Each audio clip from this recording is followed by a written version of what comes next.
high level of trust. See, that face-to-face, that flesh-to-flesh, that the bond that happens with a handshake or a hug or a touch on the shoulder or something along that lines, it basically consummates the transaction of I have faith in you, I have trust in you, I respect you. You don't get that when you don't get a chance to meet with somebody face-to-face. Case in point, Sure. I had an LO come into my office today who said he got referred by somebody, adamantly said that, you know, this LO was the best in the business. The LO took the application over the phone, issued the pre-approval, had a great conversation with them, and then a week later they made an offer on the home, and because the realtor wasn't affiliated with the LO, the realtor pushed them to the realtor's in-house lender. Sure. I think that a large part of our skill set, if we're not very good on the phone, meaning that we know how to communicate, but being able to spout out numbers and ratios and facts and data is not really what the phone is about. The phone is about getting that commitment to agree to meet. I believe that you can sell the sizzle, and this is going to sound corny, but if you can sell the sizzle on the telephone, the giving them the steak comes in when they meet with you face-to-face. I get in this day and age that it's not always possible to meet with somebody face-to-face, but I will tell you that the likelihood of your business growing because of your non-face-to-face clientele closing loans is going to be very, very bleak if you haven't mastered the art of the psychology of what it takes to communicate effectively over the phone and to position yourself to get them to feel it and to vision that, you know, to be able to see the vision of what you're creating through articulation of words. And that's why I said in the last call that the greatest difference between you and I, Dave, and you and I, Scott, is how I'm able to communicate my value versus how you're able to communicate your value. And that's not to say one way is better or worse. What it's meant to say is I have a better or higher likelihood of conveying my value and creating an image that people can relate to more effectively than you, thus creating a deeper sense of trust that I will be able to, I could withstand somebody else recommending my clients go to another lender. Makes sense. Make sense? Definitely. Yeah. Yeah, I'm trying. So, yeah, like you said, it's not. Sometimes the client just doesn't have the time, which is crazy not to, because it's the largest transaction they'll make in their life. So you should make the time to meet the person, and you know, maybe using those words right there, I might start implementing more in the initial conversation. Let's meet, and let's make it a point to meet. This is the largest transaction you'll ever have in your life. It's the most important transaction you'll have in your life, besides getting married. That's not really and having a baby. Right. Yeah. Right. I think sometimes what we could do in those situations that may satisfy the client's needs as well as our needs is to extend what it is that our value requires. I always like using the doctor diagnosis over the telephone kind of a thing. I've always been really good at creating analogies for some reason, and the analogy that I've always used that's worked really well in those cases is to tell people that, you know what, Dave, I appreciate your time. Thanks for meeting with me today. The way that my practice works is that I almost require every one of my clients to meet face-to-face, and the reason is, you know, for all the reasons we already know. But it's much the same way that if you were to call up a doctor and tell them that you're not feeling well, what do you think the doctor is going to recommend that you do before he prescribes any kind of medication or any kind of diagnosis to you? Come on in. Let me take a look at it. Now, why do they recommend that you come in? For a few reasons. One, it's hard to give a diagnosis by talking to somebody. You want to physically put their hands on them, look at them, see their skin color, you know, the whole nine. But from a practice, from a dollars and cents, that's where they get paid. Agreed, but here's the image that you're trying to create with this frame around the situation is, I can't diagnose you properly. As much as I think I know what I'm going to recommend, I don't think I can prescribe the exact program and product for you until I've had a chance to sit down with you and your family face-to-face. And I understand that it's not easy for everybody, but when it is the largest investment of your life and so many people are requiring us to perform at such a high level, I almost think it's necessary to have what I call a huddle, just because it helps make sure that all the I's are dotted and T's are crossed. And I find that if I meet with my clients, the amount of stress and aggravation that we eliminate through the process is almost 3 times as high than if we don't meet. And it really has to do with how much more detail we can get to make your process of buying a home so much easier. And I understand that you may not want to do that, but remember, as I said earlier, that this is the point when we get to make a decision if we're the right people to work for each other. This might be the reason why we're probably not a good fit, because if I do take you on as a client and I'm not able to deliver your closing date on time, it's my reputation with the sellers and the listing agent and my agent that is tarnished, and I get it. And I think that the number one thing we have to realize is I'm the consultant in this situation, and I'm going to advise you that that's what I'd recommend. Yeah, well said. And I think by using that script and using that kind of a conversation, it positions you with an analogy that everybody's been through. Nobody in their right mind would ever call up a doctor and ask them to diagnose them over the telephone. A lot of the times people assume that what we do is so transactional and black and white and it's just fill in the blanks that they don't understand really what's involved. And that's where we, being able to define our value to people, like with Margot, was able to successfully diagnose her client's needs over the telephone and was able to articulate it in such a way that the client knew that she was the right person for the job. And I believe that they're going to meet because of that initial phone call. Margot sold enough of who she was, not rates, not fees, not costs, but enough of who she was that made the client find enough value in taking time out of their day to meet with them. And so what I think we have to realize is when we don't articulate our value, we have no incentive, or we give no incentive to the buyers to want to waste their time meeting with us. Does that make sense? Mm-hmm. Absolutely. So I have a quote up on my screen for some of you that can see it. It's something that I found that I think is really relevant. It's a quote that says, "A satisfied customer is the best business strategy of all." And I think that consummates exactly what this entire phone call is all about. Everything that we've practiced, Mark and Scott, for the last several months has really been predicated on one philosophy, and that is building a business plan or building a mortgage practice around a philosophy of how do I capture as many low-hanging pieces of fruit as possible by doing the things that I know that I'm already good at. And being that all of us are really good at customer service, learning how to articulate that and then turning it into current client and past client referrals is almost the easiest and I think the most fun way of doing business.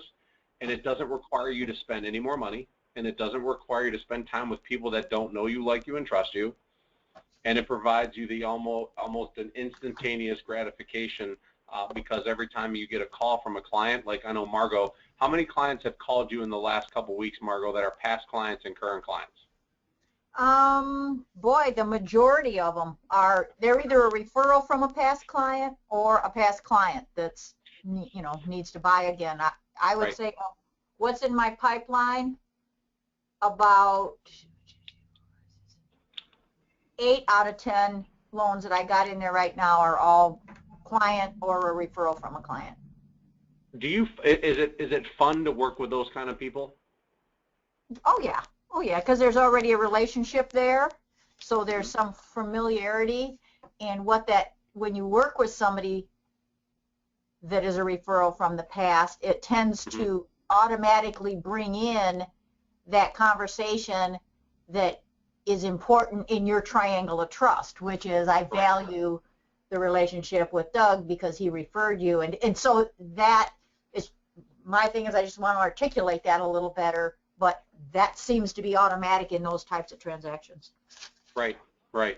And I think the best part about it is when we're able to recognize that our satisfied clients are our best business plan, it means that if we put a little bit more time and energy into leveraging our current client relationships, it's easy to assume that our business from year to year will continue to grow and evolve based on just the number of people we talk to and based on the number of successful transactions and how many people we've told about how our business is built.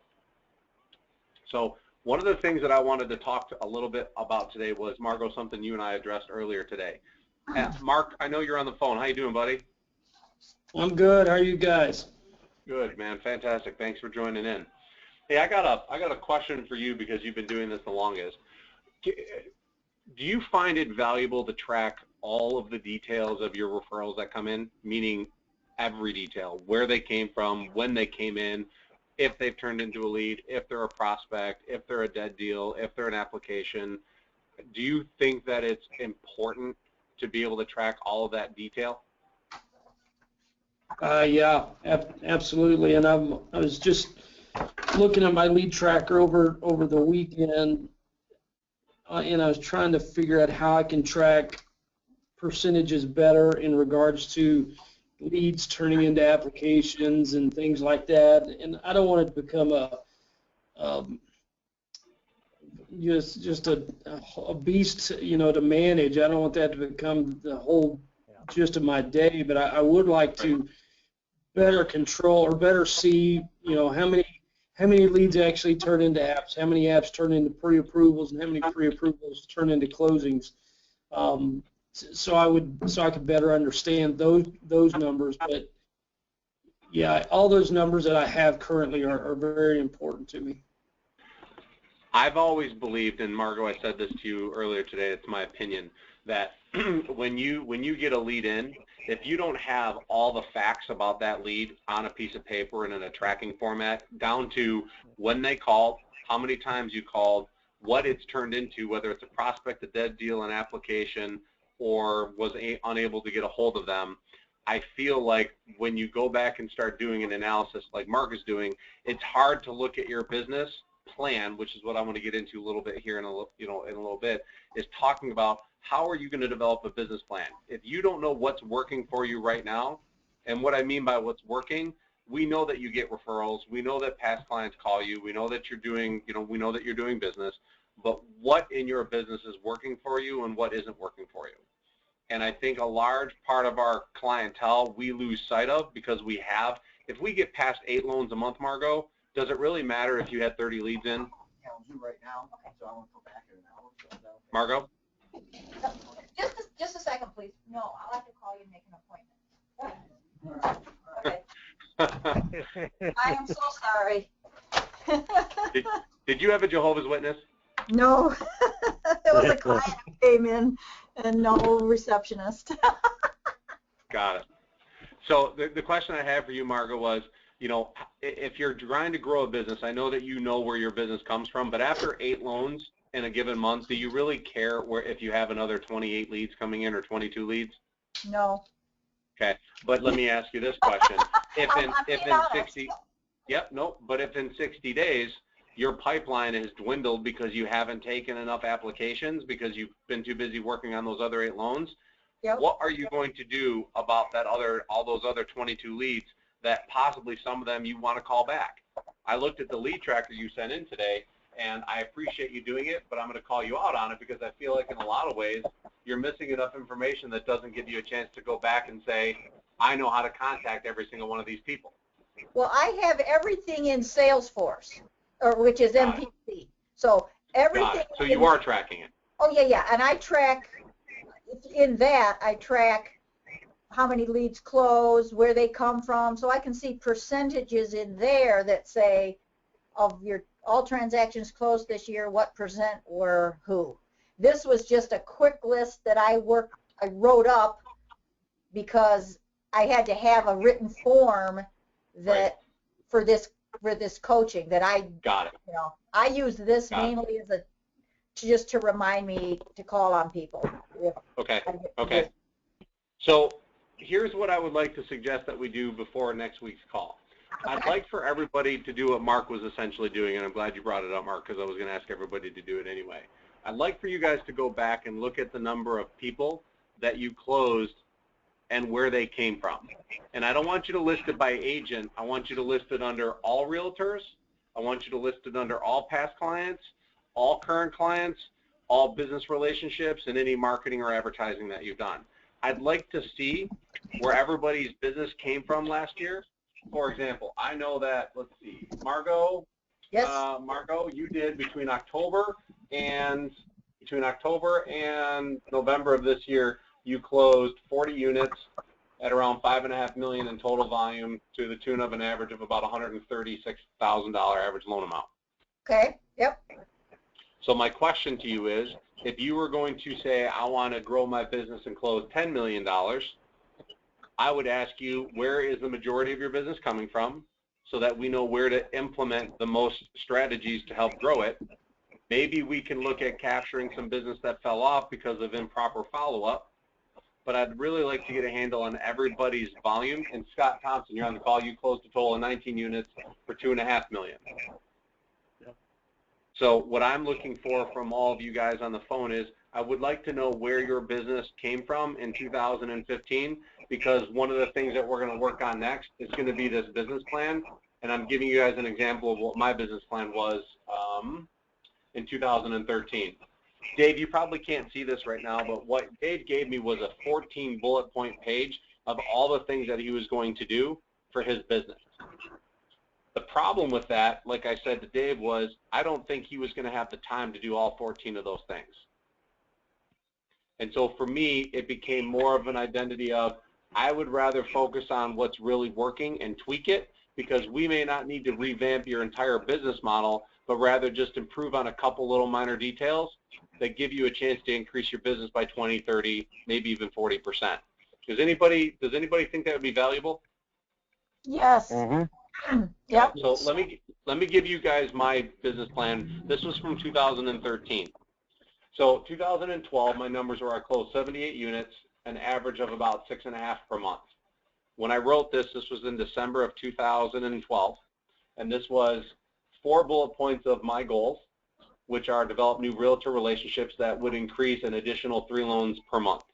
So I know that in my previous years, I knew that most of my business came from my past clients, and that out of my 5 agents that referred me, I probably would have had to have gone out there and found 4 other agents that I would build meaningful relationships with to yield 3 additional loans a month.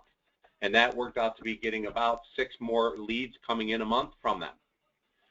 Email campaign, a Facebook likes, and hire 1 more loan officer to do applications and so forth. The maintaining, the method, and so forth. And I'll email this all out to everybody, but this is an example of a business plan that it really, that's doable. It's not over the top. It's just tweaking some of the things that I knew already worked for me and improving on them. And so my question for you guys is, when you prepare these numbers for from 2015, I would love to see, A, where your business came from, and then to be able to ask you guys to start thinking about, and some of you will already be doing this for the Alpha program in the coming weeks, but I'd like to see what you guys are going to be doing is how we're going to accomplish the unit and volume goals that you guys have. Who's out there wrestling with their newspapers? Not me. Sorry, it might have been me. I just opened my door and my keys went in my pocket. Told you I had a meeting, and Oh yeah, no worries, no worries. Yeah, I'm gonna cut out now, and I'll touch base with you later, Doug. I'm just going to set up for my meeting. Okay, see you, Dave. See you guys again. Yeah. Bye. So let me ask you guys: do you guys think that doing a business plan for everybody that's on the call today would be worthwhile? Would anybody follow it? Would anybody think it's got some traction? Yes, I do. Yes. That does. Especially if you backed into the plan by knowing what your numbers are now.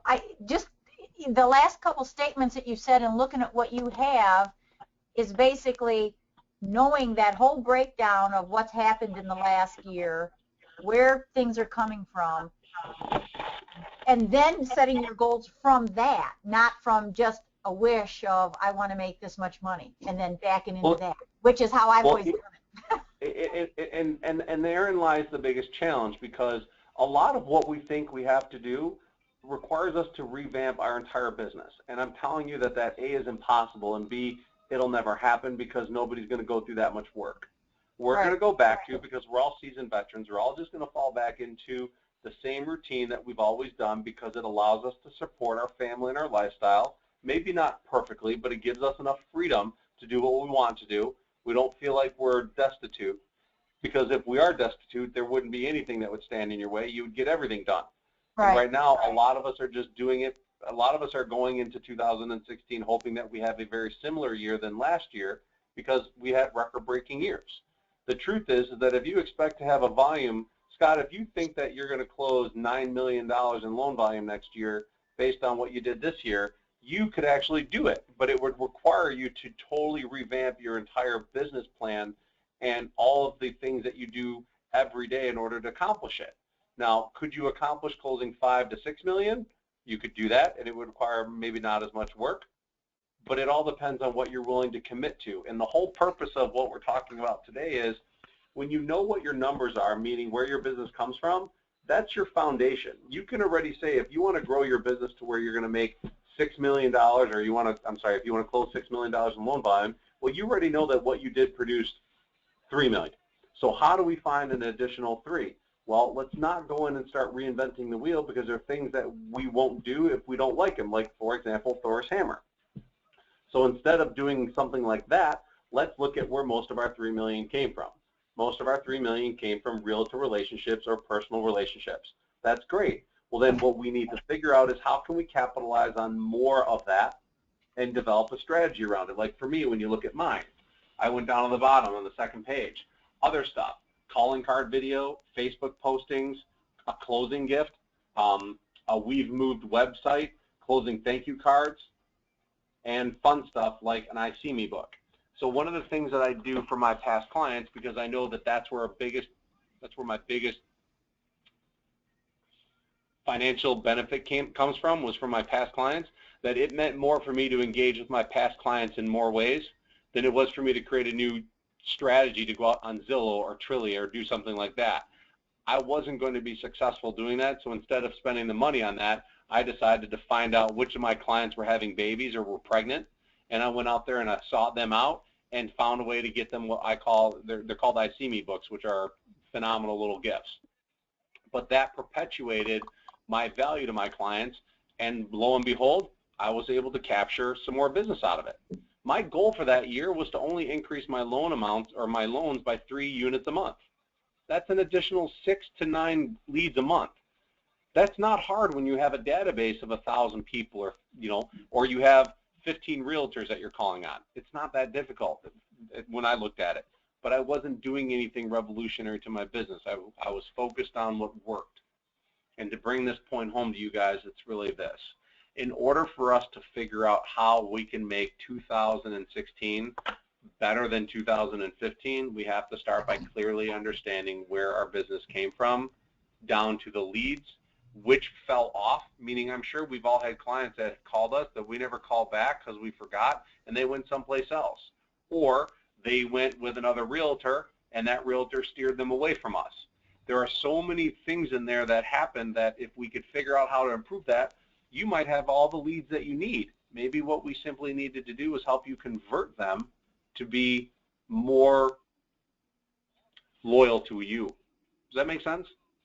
Yes. Oh yeah, very. I'm guilty of that. When I'm busy, I don't follow up leads as much because you don't need it, so you don't do it. Uh-huh. And are you happy with your numbers for last year, Margot? Yeah. I'm in a bit of a glut right now because I've got too much to handle, but I'm going to work it out. I know you will, but do you see yourself doubling your business? That's what my plan is. Okay, so you want to double your business, but yet you just made a statement of when you get too busy, you stop following up. Right. Well, because you probably get enough leads coming in every month, Margot, that if you simply were able to capture everybody and to communicate with everyone your value, there's probably the likelihood that your business wouldn't require you to get more leads. It would just require you to develop a better strategy on capturing your leads. Yeah, to capture, to convert, yeah. Oh, agreed. So, to point that I'm making, going back and looking at your past year and where your business came from and being realistic with yourself. How many leads did you get in that you just didn't follow up with? Or how many leads came in and you guys just didn't invest enough time and energy with them because either A, you didn't know how to, or B, you just weren't in the mindset. I mean, I'm guilty of it too. There are days that when I called clients, I was like, here are my rates, here are my fees. If you want it, great. If not, I appreciate you, and no big deal. I've got too much on my plate. That's the absolute wrong mindset to have for what we're trying to build. So the Right. strategy then becomes is when I got to that point, I hired somebody. I knew that in order for me, if I paid somebody $15 an hour and it freed me up to be more present on every lead call that came in, I could more than double the money that I was making and still have enough left over to afford that assistant. We may all have enough business to work with. What we're not doing is appropriately leveraging those relationships, or B, we're not 100% present during those relationships, or C, we're just too busy that we just don't care enough about those relationships. Does that make sense? Oh, yeah. Yep. Yep. Yes. Has anybody ever done a business plan for year to year? Yeah, I have. Yeah. Okay. In the past, and I'm only using this as an example because I'm really not that smart when it comes to strategizing. I'm really good at just building relationships with people. When I did my business plan for 2013, this doesn't look that complicated to anybody, right? Because I don't think it looks complicated, but I wrote it, so I'm not sure if anybody else sees it being more complicated than what I see it as. No, I like yours. Yours is it hit home with me. So for me, one of the things is I knew that that one of my greatest strengths was my database. That's why the Facebook was so important for me, because if I got 1,000 likes on my Facebook page, I knew that I was going to be able to develop future business out of that. And all I'm after again is an additional 3 closings a month or 6 leads. I could get leads from Facebook. I can get leads from the email campaign. I can develop relationships with realtors through the EPS campaign and past client newsletter and email campaign and increase current client referrals. So I have 4 strategies right there that my goal every month was to implement to be able to yield me 1 to 1.5 transactions, 1 and 1.5 leads a month. Yep. So when you break it down to that point, I'm not talking about going out to Zillow. You notice on here that there's nothing on my plan that I'm not committed to. I already do these things. I'm just tweaking them. Doing them better and focusing more, or yeah.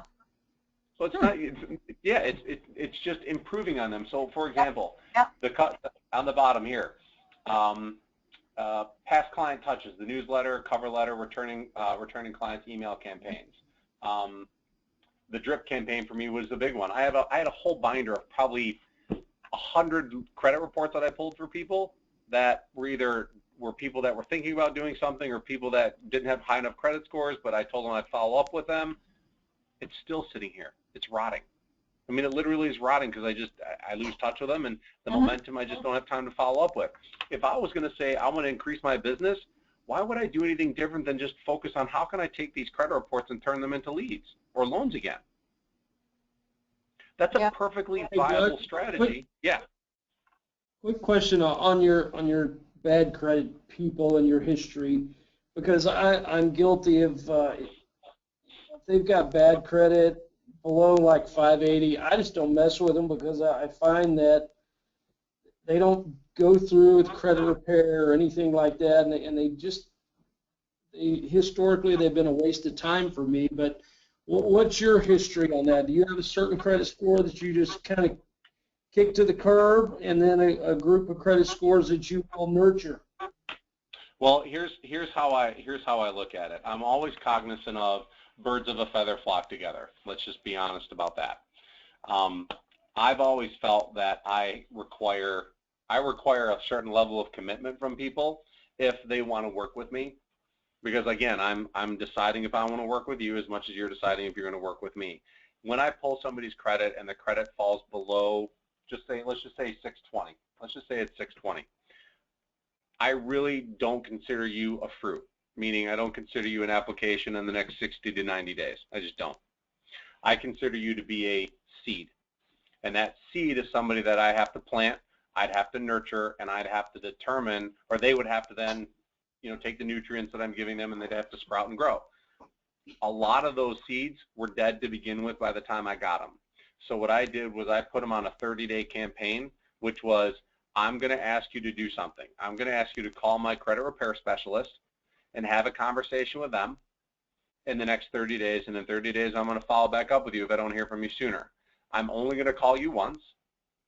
If you answer the call and we're able to discuss what your plan is, I'd be willing to work with you. However, if you don't take my call, or if I don't hear back from you in 3 days, I will assume that nothing's going to happen, and I'm going to destroy your credit report because I don't want it on record, and I don't want it, you know, I don't want your credit laying around. Yeah. That conversation eliminated 90% of the problems, because Nice. I set the stage of what my value was in the beginning by telling them that A, they weren't able to buy, that they're a seed for me to plant. I will help them sprout if they choose to, but after 30 days, if you haven't done the one thing that I've asked you to, I'm not interested. So did that go, you said 620, then did you have a bottom, a floor that you would even recommend that to? No, because they naturally would fall out. I would never say no to anybody, but anybody that fell down below 620 all the way down to 400s, call my buddy Doug Mitchell, and if he's able to help you, great. And I knew at that point, if they called Doug, I could see based on their credit profile that nothing was going to happen. I would still tell them to call Doug Mitchell because I owed that to them and to Doug, the credit repair guy. And I knew which ones were never going to do anything, and I could tell based on my conversation with them if they had a job or if they just got out of a bankruptcy. But those are the people where I failed is after that 30-day period. If they did what I asked them to, but their credit was going to take 6 to 8 months to get repaired, I never followed up with them. Like I put them on the back burner, and I just never seemed to have the time to stay in contact with them. But I didn't have SalesForce, I didn't have Jungo, I didn't have all that. Yeah. And so my greatest disappointment is my numbers could have been 20% higher every year if I just had a better campaign. Well, this a better way campaign, to keep track of the good ones. Yeah. Correct. And so what I didn't do until 2013 was develop a drip campaign. Well, I developed the campaign, and then when I decided to change career paths and got into this position, I gave that drip campaign to Alan. But lo and behold, Alan's not doing it. He's not doing it not because he doesn't want to, but because he's too busy. Yeah. So, but this brings me back to the point of our business planning. If your business plan is to increase your business by 20, 30, 40%, we might not need to look at something new and different and radical in our business. We may just have to improve what we're already doing and capturing and trying a different strategy to convert the leads that we're already getting on our plate. Does that make sense? Yes. Hey, So I got a quick question. Yes. This may be Margot. Obviously, everything we're doing here is, the lead tracking, month after month, week after week after, with different, people that maybe fall out, maybe pre-approved.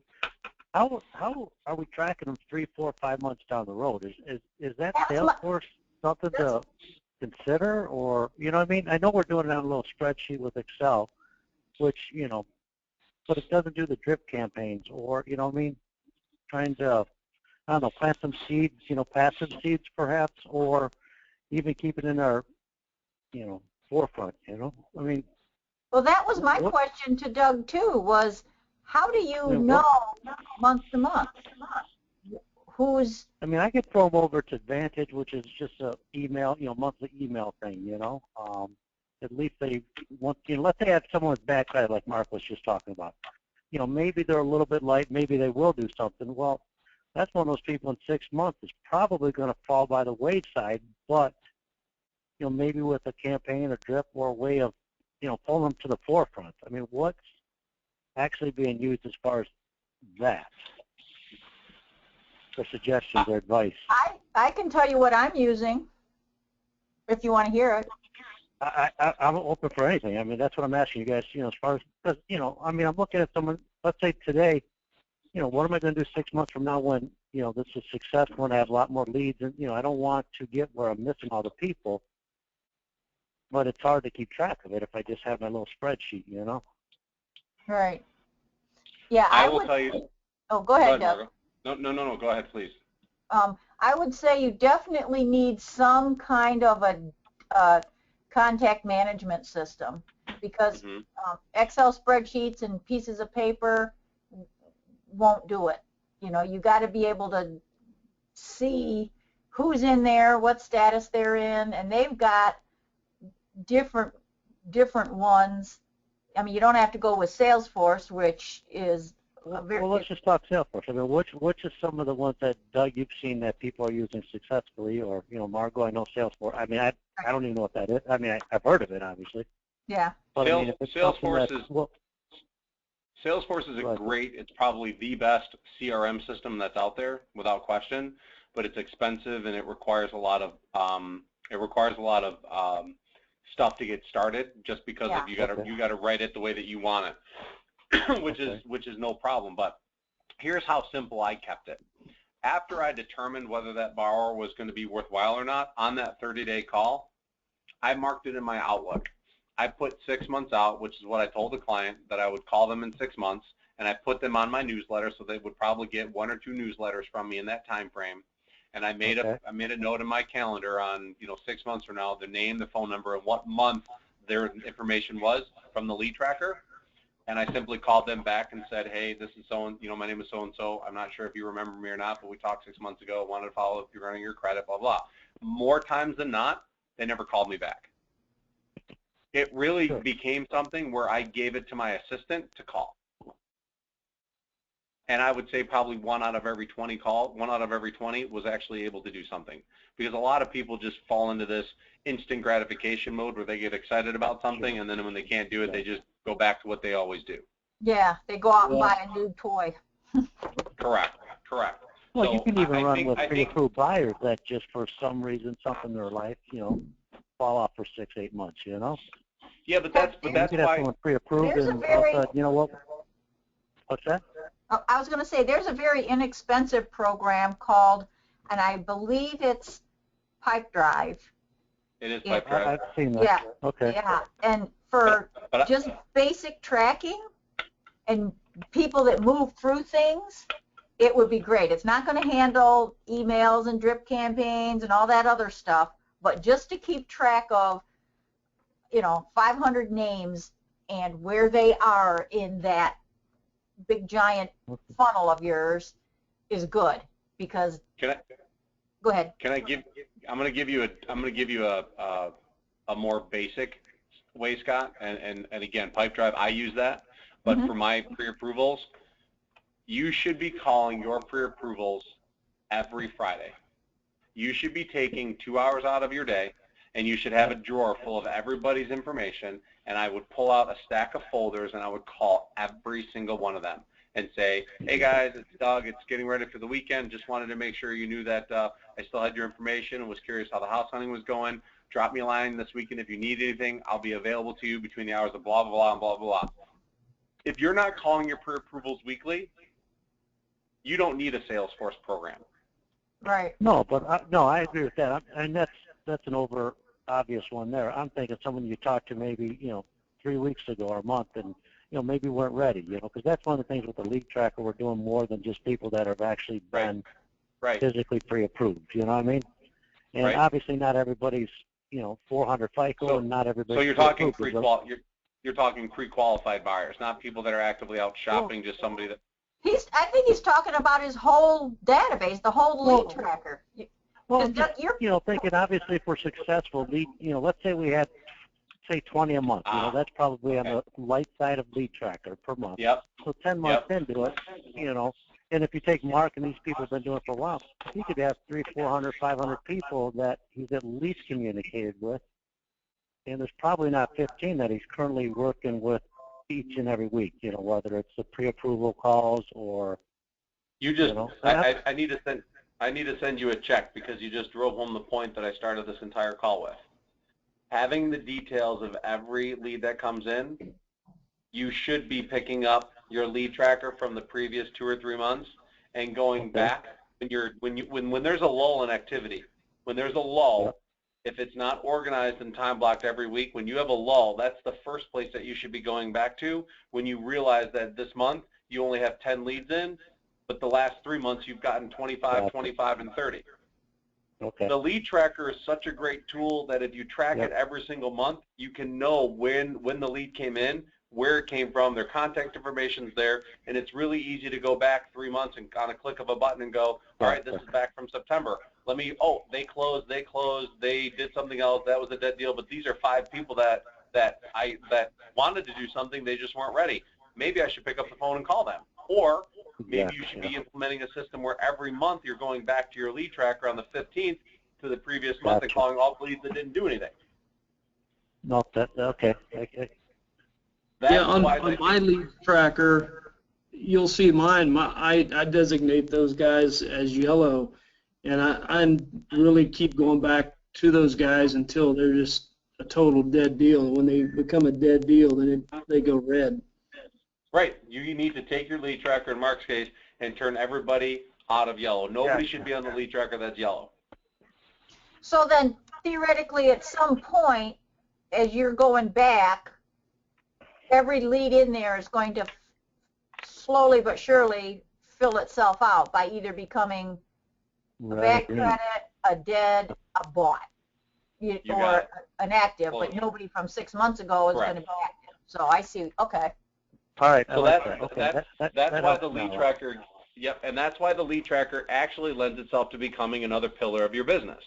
Because the lead tracker is a tool that's used to capture all the information about the leads that you're getting, and if you wanted to, you can use that to what Margot just said. Your goal is to get them to either be dead, bought, or just said no. Yeah. Yep. And if you simply focused on that strategy in your business, that's why I want you to go back and look at your numbers. I'm curious to see how many of those people fell into they bought something from somebody else, they were dead deals, where did they come from, who referred them, so forth, whether it's a realtor. I don't need to know names of agents, I just want to know categories. Agents, past clients, current clients, builder, professional relationships, or marketing, marketing tools. Because where your biggest success story is where we're going to throw in a couple tweaks. There's no point in reinventing the wheel. Let's just improve on what you're already good at. And if working with realtors is your thing, let's just add another strategy or two to increase that opportunity. Let's not go out there and create Zillow and Trulia leads. We don't want to waste money on that. But if you're really good at getting business from marketing avenues, maybe that's a different strategy. But this is our way of dissecting your business to know where we're going to invest our energy for 2016 to help you reach your goals. And to that point, Scott and Margot will be talking about that in greater detail under the Alpha program. Yep. Does that make sense? Yes. Yes.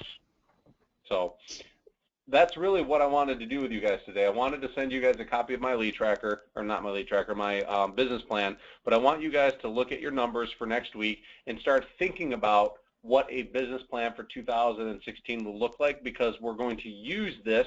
Mark, I want you to do the same. I want you guys to be able to use this to help you accomplish your goals. And let's be realistic. I'm not expecting you guys to double your volume.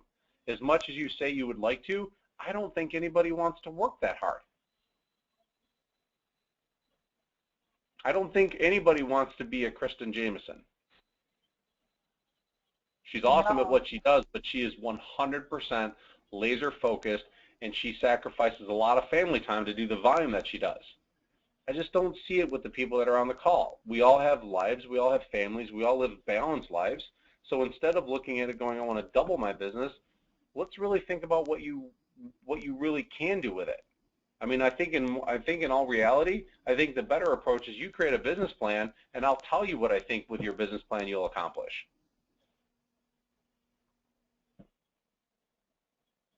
Nice. I like that. I like this idea of backing into it.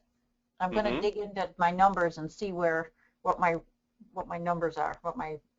Right. So just have your numbers ready for next week and start contemplating the whole idea of a business plan. And really, the business plan is not something that you have to do. It's not 6 pages long. It's once you guys start digging into your numbers, I think the idea of what a business plan will come to you, and it'll be very, very, very easy to write.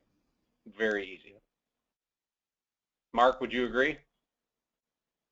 Yes, absolutely. I wrote mine last year, and I probably got a little bit more complicated than I needed to, but I'm going to have much better data to go off of this time. And over the last few days, I've really just been working on my plan for 2016. And I can tell you right now, a big part of my plan is going to be going after my database, because as I started putting all of my past database into PhoneBurner to call them once a quarter, it's kind of sickening how many people I really connected with when we did the loan, and I've let that ball drop, and I've got to reconnect in a hurry so I don't lose those guys.